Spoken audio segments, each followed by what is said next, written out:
The first fracture arrived on a Sunday morning. Emma Monroe, poised, mahogany-skinned, and still in the silk robe Daniel once bought her in Zanzibar, carried a breakfast tray toward their bedroom balcony. The lagoon below glimmered like liquid emerald. Beyond it, the skyline of Lagos shimmered in the hazy heat. She pushed the balcony doors open, expecting to find her husband stretched out on the rattan chaise, reading the financial pages the way he always did. The chaise was empty. For a heartbeat she stood there, ears straining. Instead of rustling newspapers, she heard the faint murmur of Daniel's voice drifting up from the garden path, low, conspiratorial, laced with restrained laughter. A woman answered.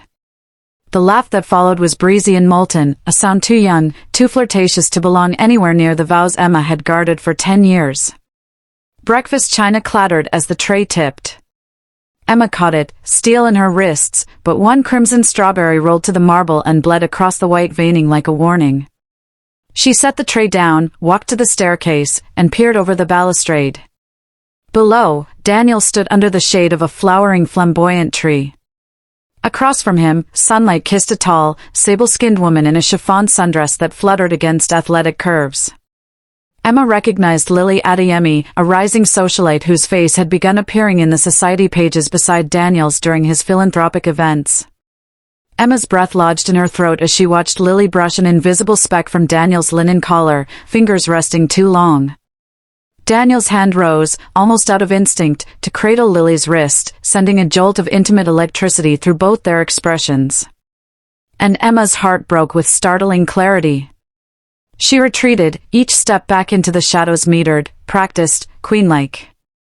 The porcelain tray felt absurdly heavy, as though weighted by every memory of honeymoon sunsets and whispered promises. In the bedroom, she lowered herself onto the edge of the bed, and for the first time in her marriage she allowed herself to stare without flinching at the obvious cracks, the late-night strategy sessions, the muffled calls in the hallway, the glint of fresh perfume on Daniel's lapel. She realized the truth didn't shatter her, Daniel's belief that she would never notice, that was the blade that cut deepest. Outside, Lily laughed again. The sound lifted, bright and bell-like, until a sudden hush swallowed it. Emma imagined, rather than saw, Daniel's finger pressed to Lily's lips, urging quiet. Even their secrecy was tender. Emma's chest quaked. Then, just as swiftly, she steeled herself. She would not be the abandoned wife devoured by tabloid pity. If this was a story, she would decide the ending. Gently, she lifted the discarded strawberry, set it atop the silver tray, straightened the napkin, and carried breakfast to the kitchen. As she passed her own reflection in the hallway mirror, a regal woman with tears glistening but unshed, she whispered to herself, "Remember this ache. Forge it into fire." And the fire was lit. Lily Adeyemi had mastered the art of filling a room. At the exclusive Savant Lounge, carved into the 43rd floor of the Amber Tower, she entered on Daniel's arm as though the elevator itself had been a curtain drawn back for her personal spotlight. The bar's gold accents mirrored her confidence. Waves of onyx hair framed a face sculpted for camera flashes, and her ruby dress, strategically backless, promised stories scripted in scandal. When Daniel ordered her drink, Lily leaned in and whispered something that made him bite his lip to suppress a grin. Around them Lagos elite hovered, CEOs nursing 20-year single malts, Afrobeat stars comparing diamond-studded watches.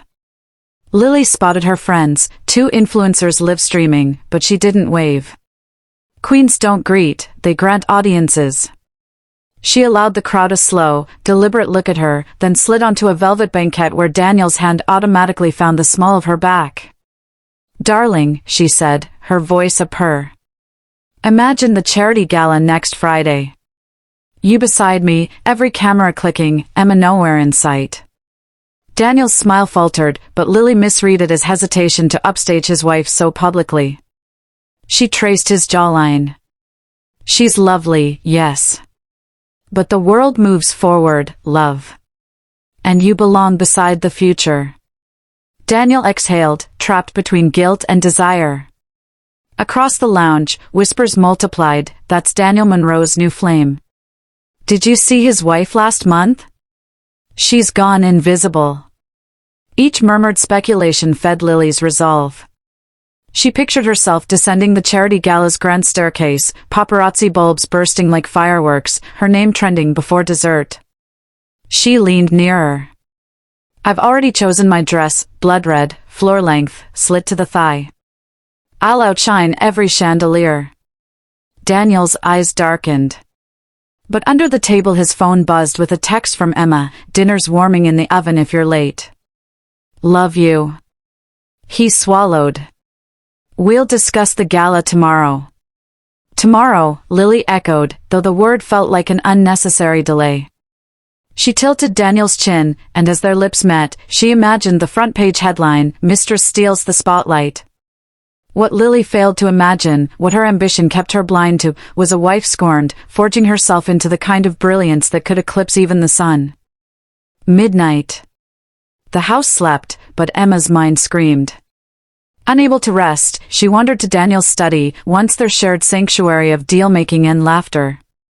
She meant only to close the patio doors left ajar, but there, on Daniel's mahogany desk, blinked the soft glow of a forgotten tablet.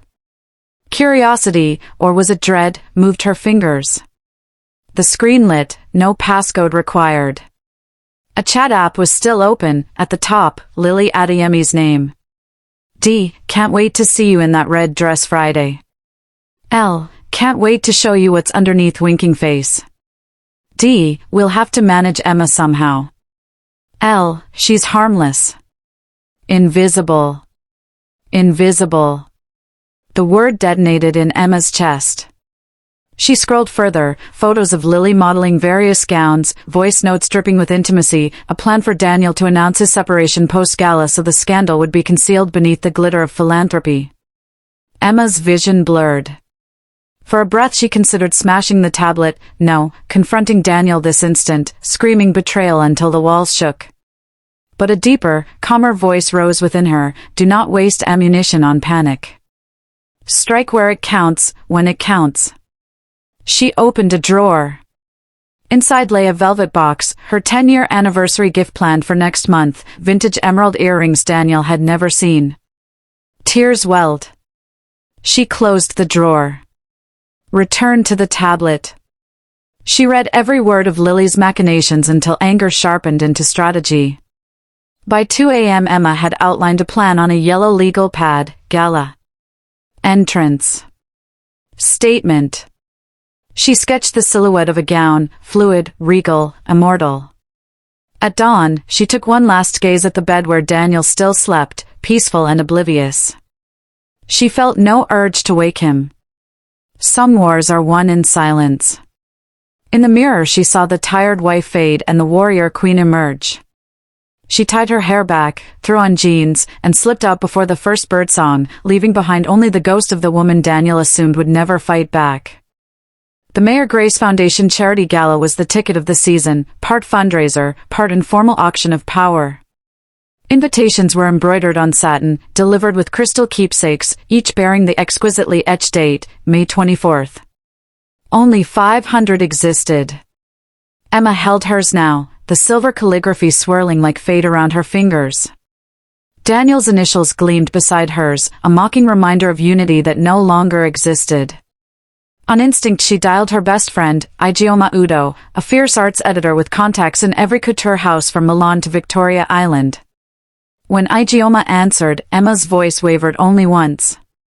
I need a dress that will make silence thunder. A beat of stunned quiet, then Ijeoma chuckled darkly.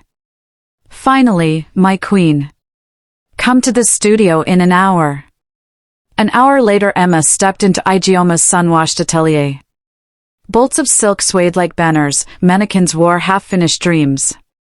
Ijeoma dragged a gold-flecked gown from a garment bag. Ellie's sob sample. Never hit the runway. Champagne hue, but under chandelier light? It burns. Emma touched the fabric, soft yet commanding. I want Lily to feel it like a spotlight turning away. Ijeoma's mouth curved. Oh, she will. But remember, the goal isn't Lily. It's you. Reclaim yourself. Emma nodded, though inside she admitted a petty thrill at imagining Lily's smirk disintegrate. While the gown's hem was pinned to perfection, Ijeoma poured wine. "What's your exit strategy?" she asked. "Entrance strategy first," Emma replied. "Daniel and Lily expect me to skip the gala. So I'll appear the moment they think victory is secured." Ijeoma clinked her glass. A queen's timing. That afternoon Emma sent Daniel a single text, "Good luck tonight planning the gala details with Lily. I might visit my sister that weekend." She added a heart emoji, the final camouflage. Daniel responded instantly with relief. Emma muted the thread. Elsewhere, Lily ordered her custom crimson dress, posting a cryptic caption on Instagram, "A queen knows when to claim her crown." Thousands of likes flooded in. Emma saw it, smiled, and whispered, "Crowns can be stolen back." And so, two women prepared for the same battlefield, unaware that the invitation's satin edges were sharper than any blade. Lily, Montague Boutique, Victoria Island. Lily stood on a pedestal before a triptych of mirrors, turning slowly as assistants adjusted the red silk to drape over her hips like "Poor Danger," the designer crooned. She admired how the slit flashed thigh with every pivot. "Charity's dull," Lily told her stylist, Nadia, "but the photo ops? Unforgettable." Daniel beside me, the post headline, "New power couple illuminates gala." Nadia smiled politely. "And Mrs. Monroe?" "Mrs. Monroe," Lily said, "is retired from relevance." They laughed. Lily's phone chimed, another blog requesting an interview titled "The Woman Beside Nigeria's Financial Prince." She basked in the notification glow. Emma, Laurel Couture, Ikoyi. Across town, Emma stepped barefoot onto another pedestal. Seamstresses circled, their pins clicking like tiny swords as they drew the hem of the gold gown precisely to ankle length so it would glide, not sweep. The bodice hugged her torso, scalloped to highlight the proud lift of her shoulders. Ijeoma perched nearby, taking notes. Hair up, to reveal clavicle lines. Minimal jewelry, perhaps the emerald anniversary earrings? Emma hesitated, then shook her head. Not yet. Those belong to a future that still matters to me. Tonight is about now. Instead she chose diamond studs, fierce points of light. She practiced standing, breathing, walking. With each slow exhale the invisible weight of betrayal slid from her shoulders, replaced by something lighter, fiercer. Intercut, phone conversations. Daniel to Lily, driving red, huh? Sounds daring. Lily, smiling, you'll love it. Emma never risked color, did she? Daniel, awkward laugh, no. She preferred timeless looks. Lily, timeless is code for boring, love. Emma to Ijeoma, late evening, do you think it's revenge that drives me? Ijeoma, I think it's resurrection. Emma, what if I crumble on those steps? Ijeoma, then you do it in gold, and the world will still kneel. Lily, car ride home. Lily rehearsed headlines aloud, amused chauffeur stifling a grin. Scarlet siren steals spotlight. What do you think, Tund? Tund cleared his throat. Sounds compelling, ma. Compelling, Lily echoed. Yes. That is what I'll be. But as night cloaked the city, Lily's dreams flickered with flashes of gold she didn't yet understand, and she woke restless, blaming spicy food instead of intuition. Emma, night before gala. Emma lay in bed alone. Moonlight painted silver bars across the duvet. She opened the drawer, traced the emerald earring's cool curves, then closed the box. Her phone displayed an old photo of her and Daniel laughing, wind blowing hair across their faces. She considered deleting it, but shook her head. Tomorrow decides, she murmured. She set the phone face down, folded her hands, and let silence settle like armor. When sleep came, it was dreamless, as though her mind conserved every ember for the battle ahead. 2 days before the gala, Lily Adeyemi hosted what she called a strategy brunch on the breezy rooftop of the Azure Hotel. Glass railings framed the Atlantic like a private sapphire, and a quartet played mellow Afrobeats covers while servers ferried champagne mimosas to Lego's trend-setting elite. Lily was late, intentionally. She wanted the chatter to swell, the selfies to stack, the impatience to bloom into anticipation. When she finally emerged from the penthouse elevator, all linen and gold jewelry, heads swiveled as though pulled by gravity. Daniel followed a step behind, attempting to look in control but instead resembling a man being toured through his own life. "Darlings," Lily sang, sliding designer sunglasses up onto her hair. "I hope you've rescued the best seats for the new queen." A ripple of indulgent laughter answered her. She kissed cheeks, left the faintest gloss marks on influential women, and accepted a dozen compliments on her upcoming show-stopping gown. Each remark fed her like fuel. Opposite her across a marble table sat Yuzo, a celebrity stylist who filmed everything for her vlog. "Lily," she said, camera rolling, "tell us, how will you outshine everyone Friday night?" Lily rested manicured fingers on Daniel's shoulder, nails painted the same scarlet as her dress. "Simple. You combine a perfect man," she squeezed, "a perfect gown, and an audience thirsty for change." Daniel shifted. The focus should still be the charity." She silenced him with a playful shush. "Don't be modest, love.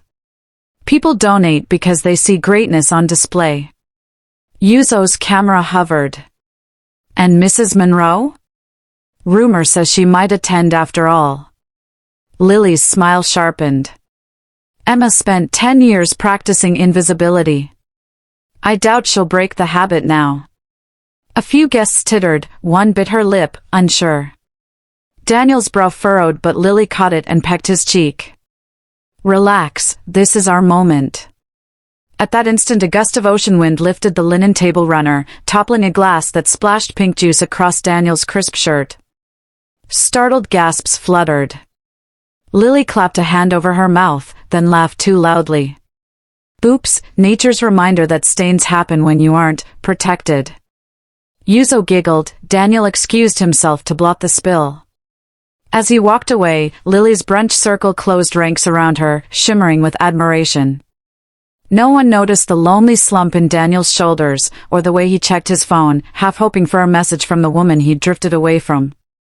By the time brunch ended, Lily's confidence had swollen to something monstrous. She saw the gala as a coronation, unaware that every boast was another stone in the wall she was building between herself and mercy. Emma spent the final night before the gala at her sister Amara's lagoon edge bungalow, far from Victoria Island's glitter. The only glow came from hurricane lamps hung on a porch strung with bougainvillea. Crickets chirped, waves lapped, and Emma inhaled the salt-sweet air as though it might polish the tarnish from her heart. Inside, Amara adjusted the hem of Emma's gown laid across a chaise longue. "You sure you're ready?" she asked. "Walking into that ballroom means walking into war." Emma nodded, hands wrapped around herbal tea. "I'm not firing bullets. I'm reminding Daniel which vows he tossed aside, and showing Lily that arrogance is not inheritance." Amara arched a brow. "That gown is lethal. But remember what you said, this isn't about revenge. It's about recognition," Emma replied. "I lost myself trying to salvage a marriage he'd already traded. Tomorrow I prove, to me, that I still exist." Thunder rumbled afar, like a muted drumroll. Amara retreated to the kitchen, Emma drifted onto the porch, where moonlight painted silver across the lagoon. For a long while she watched a solitary fisherman cast his net, the rope unfurling in a perfect arc before whispering into the black water. Something about the calm repetition, cast, wait, retrieve, steadied her pulse. Her phone buzzed. Daniel's name. She let it ring, voicemail followed. "Hey, Em. Late meeting ran over. I wanted to say I hope you're well. I know tomorrow's big for me, for, the foundation. If you can't make it, I'll understand. Just wanted you to know I'm thinking of you." He hung up without adding "I love you." The omission sat heavy. Emma closed her eyes. Then she deleted the voicemail, not in anger, but as an act of clearing ground for fresh roots. At midnight she slid into a guest bed with crisp lavender-scented sheets. Rain began to drum softly on the tin roof, a lullaby wrought by distant clouds. Her last thought before sleep: the storm is mine to ride. In Igioma Udo's atelier, sunlight slanted through floor-to-ceiling windows, turning dust motes into golden confetti. Emma stood on a raised dais, the champagne gown hugged her like destiny. Seamstresses tightened the final hook, then stepped back in collective awe. The fabric caught light at every angle, sometimes pale ivory, sometimes molten gold. It wasn't loud. It was symphonic, an orchestra of subtle power. Igioma circled her, eyes glassy. I knew it would be stunning, but there are no words. Emma's lips curved. There will be, tonight. A makeup artist arrived with a kit of neutral palettes, but Emma shook her head. No mask. I want the room to see my real face, lines, freckles, all. Instead, she requested a single stroke of liquid gold liner at each outer eyelid, a flick that mirrored resilience. Next came hair, a sleek chignon high on her crown, revealing the proud column of her neck. She chose the diamond studs, nothing more. When she finally stepped onto the polished foyer tiles, the entire studio staff lined up like courtiers. Igioma draped a sheer capelet of matching champagne organza across Emma's shoulders, barely there, but it fluttered behind her like a whisper of wind. For entrance drama, she said. Emma inhaled. The scent of fresh fabric, of pressed petals woven into the threads, filled her senses. She felt reborn, forged in elegance rather than armor. A black Tesla awaited outside. As Emma descended the atelier steps, bystanders paused mid-commute. Phones rose, a child gasped. She slid into the backseat and texted Amara a single word: ready. The driver eased into traffic. Lagos shimmered with sunset, skyscrapers gleaming like knives. Emma watched the city pass, feeling oddly weightless, neither victim nor victor yet, simply a woman on the brink of defining herself. 6:15 p.m., the Tesla glided toward the Grand Corinthian, where velvet ropes already corralled press. Emma closed her eyes for 3 deliberate breaths. On the 4th, she smiled, a soft, secret smile that only queens who have walked through hell can manage. 5 minutes before Emma's car reached the curb, Lily Adeyemi arrived. Flashbulbs popped like popcorn as Lily stepped from a vintage red Jaguar, an intentional color echo of her dress. The slit revealed sculpted thigh, the sweetheart neckline framed a ruby pendant that pulsed with each camera flash. At her side, Daniel looked impeccable in a midnight tuxedo, but reporters aimed their lenses higher, drawn to Lily's brazen glow. Lily! Over here! Show us the dress! Is the red symbolism for love, or vengeance? She laughed, a perfect trill. Symbolism is for poets, darling. I'm just here to support a noble cause, and celebrate with the man I admire. She cast Daniel a coy glance. Inside the Corinthians' marble atrium, a string quartet played modern hits disguised as classical arrangements. Crystal chandeliers dripped like frozen fireworks. Lily swept across a ruby-red carpet, aware of the gasp as her gown fanned behind. She reveled in it, pictured tomorrow's headlines, and whispered to Daniel, "We own tonight." He smiled tightly, scanning the entrance as though expecting a phantom. Lily tugged his arm toward the receiving line. Relax. The world is watching. Guests leaned in to compliment the daring color. Lily accepted every praise as though it were her birthright. She imagined the staircase behind them, how she'd descend later for photos, and physically tingled with anticipation. But a tiny crack of unease slid down her spine when an elderly patron asked, "Will Mrs. Monroe be joining us this year?" She was indisposed. Lily lied swiftly, then laughed as if Emma were an ancient relic. The patron's polite nod didn't erase the tightening in Lily's chest. She shook it off, raised her chin, and guided Daniel toward the ballroom where champagne fountains awaited. Behind them, unnoticed, a hush gathered at the grand doors, like wind inhaling before a hurricane. At precisely 7:02 p.m., Lily and Daniel reached the center of the ballroom. Soft lights cascaded over gowns and tuxedos in a kaleidoscope of jewel tones. Lily tipped her glass, clinking crystal with Lagos Minister of Culture, and beamed as a photographer crouched for the perfect shot. But Daniel's gaze kept flicking toward the arched entryway. He felt out of sync, as if the music lagged half a beat behind his heartbeat. "Focus, love," Lily whispered, gripping his hand. "Smile." He tried. Yet something inside him pricked like an unseen thorn. Across the room, rumor began its subtle crawl. A couple near the bar stiffened, a waiter slowed, a string from the quartet snapped with a sharp twang. Conversation faltered, restarted, then died again in pockets. Daniel felt the shift more than heard it.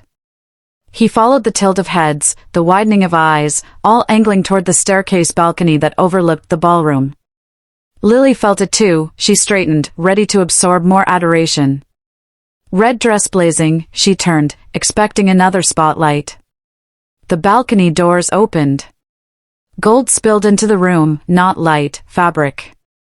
Emma Monroe stepped out, silhouette framed by twin sconces. Her capelet fluttered like dawn's first breeze. Eyes glimmered with quiet command. Time slowed into syrup. A collective inhale swept the hall, even the chandeliers seemed to tremble. Emma paused one heartbeat, long enough for every lens to lock, every whisper to hitch, then began her descent. Her gown rippled with each step, liquid metal. She did not search for Daniel, she looked through the crowd, chin angled as though she studied constellation maps no one else could see. Lily's stomach plummeted. The red silk that had moments earlier felt like fire now felt garish, desperate. She squeezed Daniel's hand so hard he winced. "Say something," she hissed. But Daniel couldn't speak. His eyes, dark and wounded, tracked Emma's every movement until, for one electric second, they met hers. Something passed between them, regret, remembrance, recognition of ruin. Guests whispered, "Is that Emma Monroe? She's radiant. Gold suits a queen." Emma reached the final step. A maitre d' bowed, guiding her onto the marble. She nodded graciously.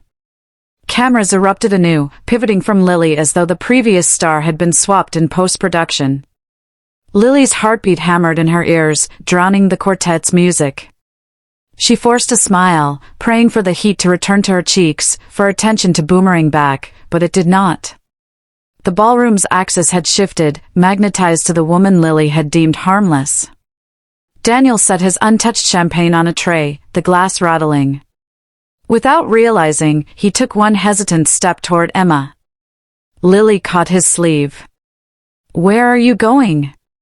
He whispered, I need to." "Need to what?" "Apologize?" "Explain?" "Remember?" Lily's nails dug crescent moons into his wrist. "Daniel, stay." But his gaze was pulled, tied to moon. And as Emma moved deeper into the crowd, the red silk queen felt her kingdom slip through her manicured fingers, grain by devastating grain. The ballroom's chandeliers dimmed a fraction, almost as if the building itself understood it must kneel for a queen. Emma's heels struck the marble in a metronome of measured calm, click, click, click, echoing through a hush thick enough to taste. A maitre d' materialized beside her. "Mrs. Monroe, may I escort?" She raised a hand, gentle yet absolute. "Thank you. I know the way."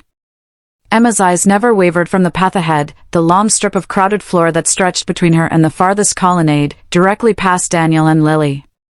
Light rippled across the champagne gown in waves, each flutter of the capelet seemed to scatter dustings of starlight onto the polished tiles.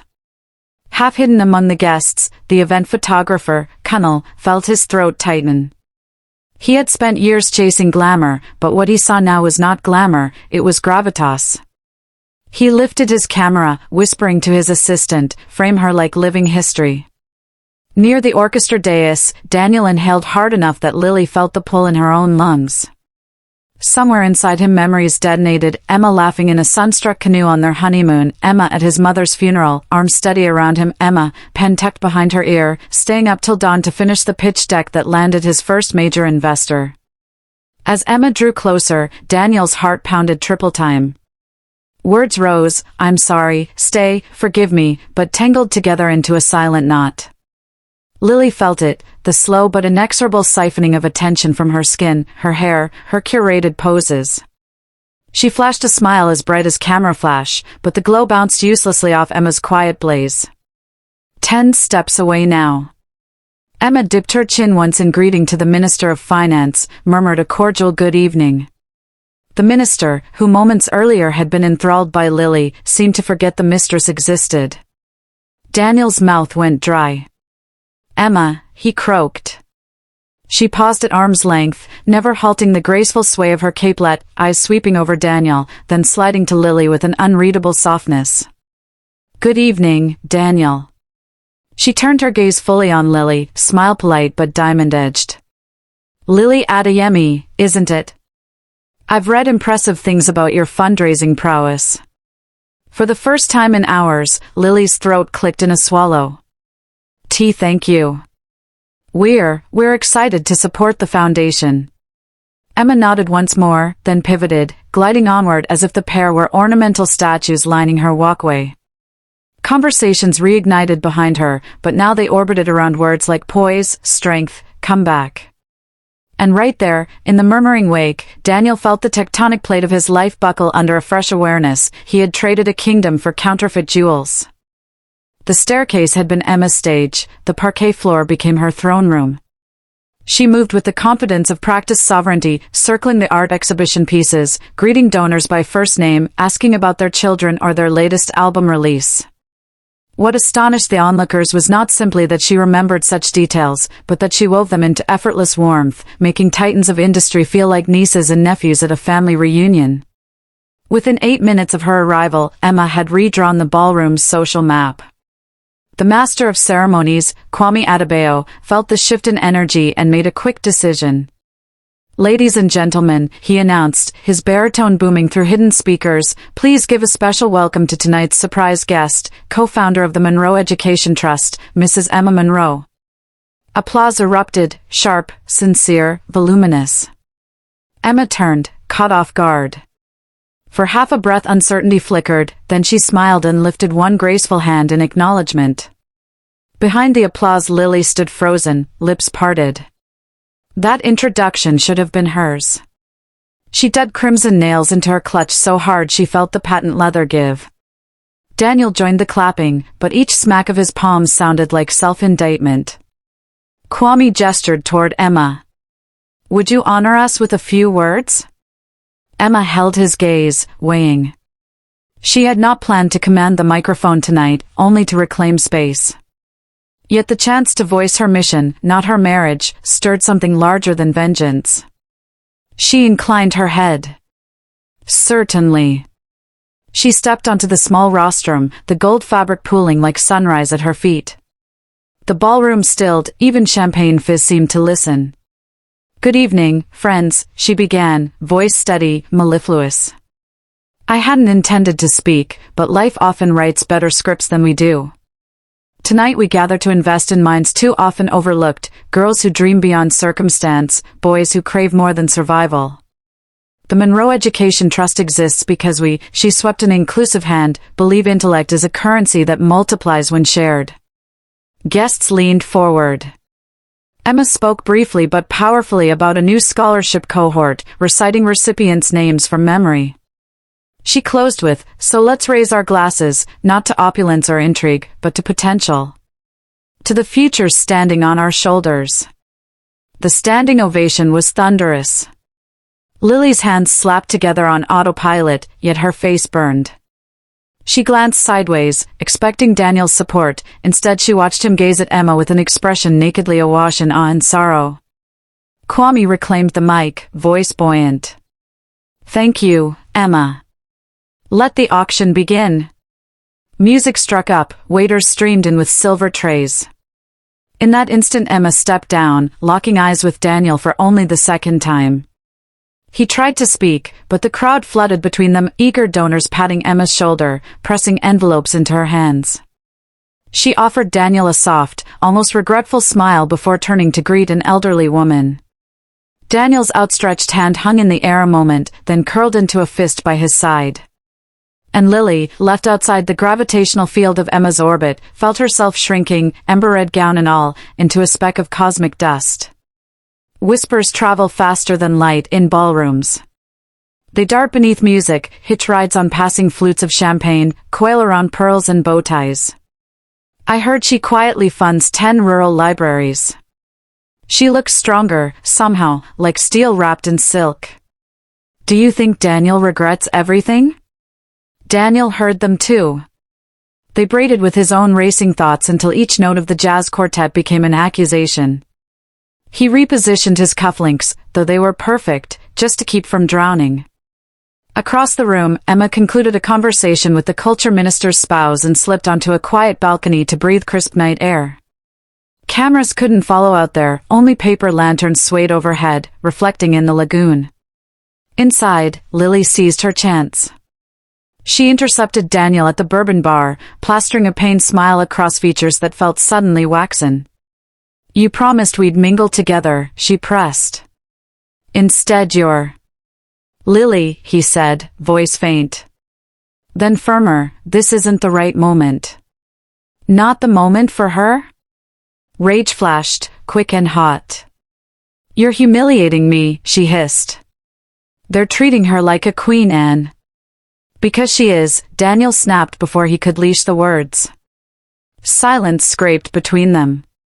Nearby, a banker raised his brows, then discreetly shuffled away. Lily's breath shuddered.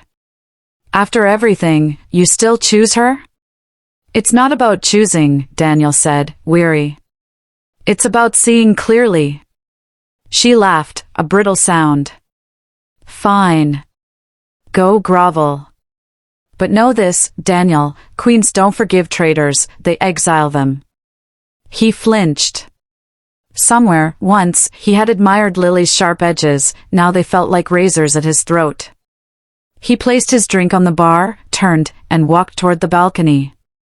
Lily remained, knuckles white around her clutch, blinking against sudden wetness in her eyes. You cannot cry, she ordered herself. Queens don't cry.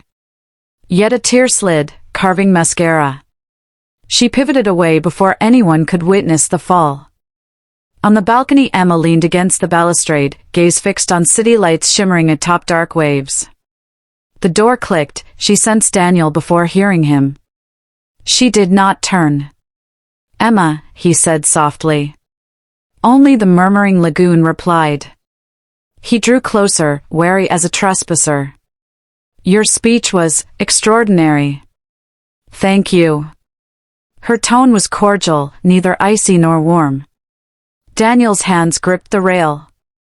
I owe you an apology deeper than words.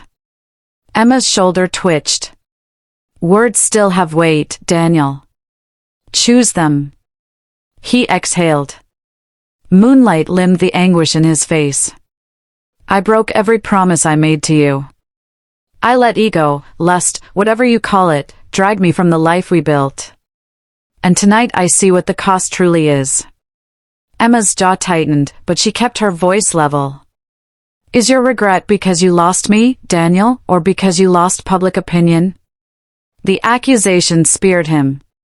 He searched her profile, the steady jawline, the golden flick of eyeliner, seeing at last a fortress he once could enter freely but now stood barred from. I regret hurting you. Period. A gull cried overhead, the moment stretched. Inside, Lily hovered by the doorway, unseen.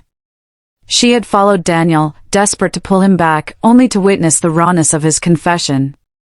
A tremor rolled through her center, toppling the last tower of certainty she'd built.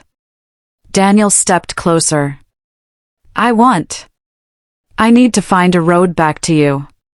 Even if it takes years. Emma turned at last, eyes luminous yet unsparing. Roads back are built from actions, not pleadings. Tonight is neither the time nor the place. He bowed his head. Tell me how to start. Lily couldn't bear another syllable. She spun away, bumping a waiter who gasped as red wine sloshed onto her gown. The stain bled outward, darkening the perfect scarlet to an ugly maroon. Guests swiveled. A cluster of gossips stifled startled laughter. Heat pulsed under Lily's skin. She clutched the fabric futilely, crimson seeping through her fingers like a wound. Cameras whirred. They're filming my collapse, she realized, panic rising. Without Daniel's arm, without the crowd's worship, her confidence shattered like sugar glass. She fled toward the powder room, tears smearing eyeliner. As she passed, one socialite whispered, not cruelly but with fascination, "The mistress bleeds." That single phrase became the gala's unofficial subtitle. Emma re-entered the ballroom moments after Lily's exit, unaware of the spilled wine drama. She was fresh from instructing Daniel to give her space, a request cloaked as royal decree. She crossed to a silent auction table, signing her name for a rural STEM lab initiative. Then she felt a ripple, like air sucked from a room, behind her. Turning, she met Lily's gaze. The younger woman had returned, stained scrubbed but still visible in a darker patch over her hip, makeup repaired in haste. Her eyes were brilliant with unshed fury and something that looked almost like pleading. They stood less than a meter apart, isolated in a pocket of stunned spectators who sensed history writing itself. Jazz strings bent into a blue note. Lily's voice, hoarse, "You think this is victory?" Emma regarded her calmly. "I'm not at war. Don't patronize me." Lily's fists quivered. "You walked in here to humiliate me, to reclaim him. I walked in to reclaim myself. Whatever humiliation you feel is the echo of your own choices, not mine." Gasps fluttered. Lily's face blanched, then flushed. "You're sanctimonious. He'll betray you again, you'll never keep him." Emma's expression softened, not pity, but profound comprehension. "I'm not here to keep Daniel. I'm here to remember Emma." She laid a hand gently on Lily's forearm, so unexpected Lily froze. "You don't have to live on scraps of someone else's marriage to feel important. Find your own light." Lily jerked away as though burned, yet her eyes glistened. "What would you know about being second?" Emma's gaze flicked to the crimson stain, then back. "Everything, once. Until tonight." Behind them a journalist raised a smartphone. Kwame moved swiftly to intervene, ushering the crowd to the auction board, restoring decorum. But the echo of Emma's words lingered, ricocheting off walls, "Find your own light." Lily inhaled, shaky. For a heartbeat her mask cracked, revealing a frightened girl who had clawed her way into glitz believing it would heal the hollow. Then the mask resealed. "You've had your moment," she whispered. "Enjoy the pity applause." She pivoted, silk rustling like dying embers, and disappeared toward the exit, alone. Emma watched her go, an ache blooming beneath her ribs, not triumph but weary empathy. She felt Daniel's presence approach again but raised a hand without turning. "Respect the boundary," she said quietly. He halted. Emma drew herself tall, smoothing the gold gown over hips. Tonight she had retaken her narrative, but tomorrow's pages were blank. She exhaled and moved toward the donors awaiting her signature. Responsibility, not revenge, beckoned.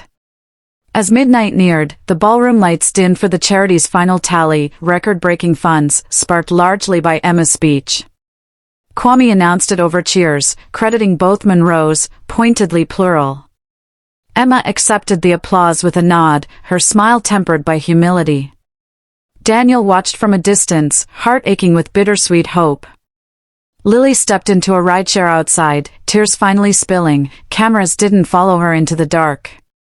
And Emma, queen restored, glanced once more at the balcony, at the polished marble that had mirrored her ascent, and made a silent promise: the next chapter belongs only to those who earn it. Music drifted on, but the gala's orbit had permanently realigned. Emma remained at the auction tables, penning swift signatures that translated into six-figure bids. Each donor lingered, eager for a sliver of her attention. Each lingerer became proof that gravitas, not spectacle, ruled the night. Daniel felt it physically, like someone tipping the ballroom and sliding all influence toward Emma. Board members who once elbow-hugged him now greeted her first. Even the orchestra's conductor found reason to bow at her side, asking if the foundation might sponsor music scholarships. Across the hall, a projector splashed real-time fundraising totals onto a silk screen. Every time Emma spoke, the numbers jumped. Lily's crimson silhouette was gone from the room, yet her absence glared brighter than her entrance ever had. Daniel's phone buzzed with a flurry of messages. Investor Martins, your wife just secured my pledge. PR chief, media wants comment on Mrs. M's surprise speech, advise ASAP. Lily, call me. Now. He pocketed the phone, pulse racing. If power was a current, it had reversed flow. He watched Emma hand an elderly professor a glass of water, the gesture small yet royal. Resolve stabbed him, fight for this. He crossed the floor. Emma. She turned, expression serene. Daniel. I'd like to drive you home, talk, away from, he gestured at the room's rapacious attention. A pause. My car is waiting. You may join, if you prefer silence on the ride. I'll take silence, he said, humbled. When she exited, cameras erupted again, but she offered only a gracious nod. Daniel followed 2 paces behind like a penitent courtier. The Tesla door closed on them both, sealing the night's first true quiet. Back inside, Kwame announced the final tally, record-breaking. He credited Emma Monroe's stirring appeal. Applause thundered. Phones filmed. Minutes later, breaking news alerts pinged across Lagos. Quick take, golden-gowned Emma Monroe reclaims Gala, raises record 2.3 billion Nigerian nairas. Far from the sparkle, Lily sat alone in a dim hotel lounge, red stain blossoming larger under bad light. Her phone vibrated with the headline. She read it twice, then hurled the device at an ice bucket. The screen spiderwebbed, mirroring the fracture inside her chest. And somewhere down the road, in the hush of an electric car, Daniel glanced at Emma's profile, serene, unreadable, and realized the power he once commanded had migrated to the woman he'd almost forgotten to love. Dawn spilled over Lagos like fresh paint, gold for some, gray for others. Social feeds flooded with side-by-side photos, Lily's wine-soaked dress contrasted against Emma's radiant cape. Hashtags trended, hashtag Gold Queen, hashtag Scarlet Fall. Emma woke to none of it. She was already at a Makoko community school, sleeves rolled, discussing library renovations. Children squealed when she promised new computers. The head teacher thanked her, voice quavering. Emma smiled, the fatigue of the gala rinsed away by earnest gratitude. Daniel, however, awoke to chaos. Investors demanded meetings, tabloids hounded him for comment. His penthouse rang with calls until he silenced the phones and stared at the river glinting beyond the glass. He missed the quiet ease Emma carried with her like fragrance. Lily faced harsher music. Brands that had promised influencer deals sent curt emails. In light of last night's negative sentiment, we're pausing collaboration. She scrolled, numb. Paparazzi photos captured her fleeing, mascara streaked. Commenters dissected every pixel, when side-chic energy meets karma. Desperation drove Lily to dial Daniel. He answered on the 3rd ring. Why didn't you protect me, she demanded. Daniel steadied his voice. Protect you from consequences neither of us respected? I can't do that anymore. Silence. Then she whispered, so that's it? I don't know what it is, Lily. But Emma deserves my full repentance, and you deserve a life not built on another woman's ruin. He hung up gently, leaving Lily staring at the call-ended screen, a digital epitaph for a dream that had lasted 1 season. That evening Daniel waited outside the Makoko school. When Emma emerged, dusty and laughing with children, he approached with tentative hope. I brought dinner, he said, lifting a cooler box. Maybe we could share, talk, no expectations. Emma studied his face. The arrogance was gone, replaced by raw sincerity. She nodded. Talk about rebuilding. But understand, Daniel, rebuilding is not restoring what was, it's constructing something new. He exhaled, relief and fear tangled. I'm ready to lay bricks. They sat on a bench beneath a jacaranda, sharing jollof straight from containers, as violet petals drifted like confetti for a beginning neither dared name yet. 3 days later, Lily attempted image triage on morning Lagos Live. She wore a modest blush pink sheath, hair in a demure bun. The host, Adiz Onu, greeted her with polite warmth, but beneath Adiz's smile glinted journalistic steel. Lily, viewers saw footage of you leaving the gala in distress. What happened? Lily inhaled. There were misunderstandings. I deeply respect Emma Monroe and regret any. Adiz interjected, do you regret the affair with her husband? The studio hushed. Lily's spine stiffened. Cameras zoomed. Daniel and I, feelings evolved, she hedged. Adiz pressed, would you apologize to Mrs. Monroe directly? A bead of sweat traced Lily's temple. Millions watched. In that burning moment she glimpsed a forked path, humility or defensiveness. Pride twitched, but exhaustion won.